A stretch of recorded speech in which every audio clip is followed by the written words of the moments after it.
Hello everyone, welcome to Learner's Repository.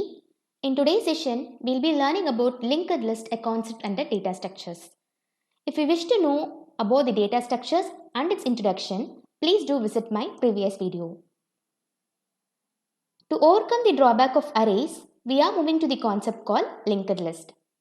So, by definition, a linked list is a set of dynamically allocated nodes.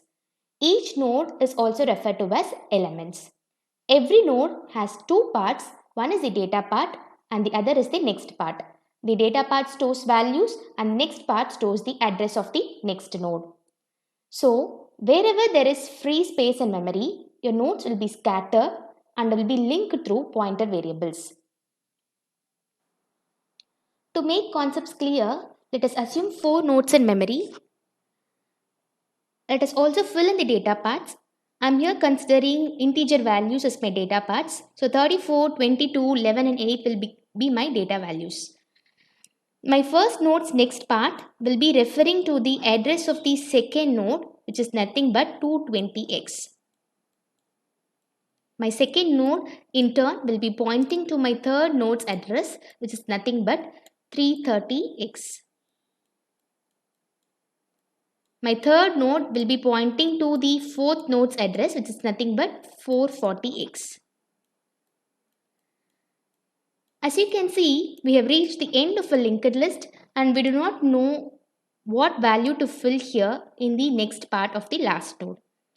To denote the last node in a linked list, we will be referring a value called null. So null is a value to denote the last node. As you know, linked lists are unordered. Unordered means we do not know where to start. So we will be maintaining another pointer variable called head, which will be storing the address of the first node. Even though the nodes are distributed randomly in memory, we will be only performing sequential access, which means only with the help of head pointer, we will be able to do any kind of operation like insertion, deletion, searching or displaying.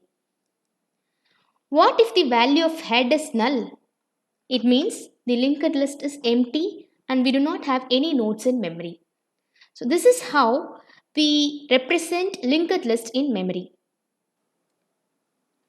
Let us now look into the properties of a linked list. As we know, all the nodes or elements of a linked list are linked through pointer variables. The last node will be referred with the value null. We need an extra pointer called head to point the address of the first node. Even though the nodes are distributed randomly in memory, sequential access can only be done on a linked list. We know linked list is dynamic, which means we'll be able to insert or delete any node as required. Linked list consumes extra memory due to the use of pointer variables. So these are the points to be remembered on a linked list. To the types of linked list, there are 3 main types of linked list: singly linked list, doubly linked list and circular linked list. As the name suggests, in singly linked list, we will be able to traverse only in one direction with the help of the next pointer. In doubly linked list, we will be able to traverse in both the direction because of the extra pointer variable called previous. That previous variable will be tracking the address of the previous node. So this will be helping us to traverse in both the direction. In circular linked list, the last node will be referring to the first node. So we'll be able to traverse in a circular direction. These are the types of linked list. So these are some operations that can be performed on a linked list: creation, insertion at the first position, last or middle, similarly deletion at the first, last or middle, searching and display. There are some disadvantages of linked list. So usage of pointers increases the memory space than arrays, and even though nodes are randomly distributed, we have to access from the beginning, that is sequential access only is possible in linked list. So these are main disadvantages of a linked list. So thank you. If you like my video, please give me a thumb and do subscribe my channel. Thank you. Bye bye.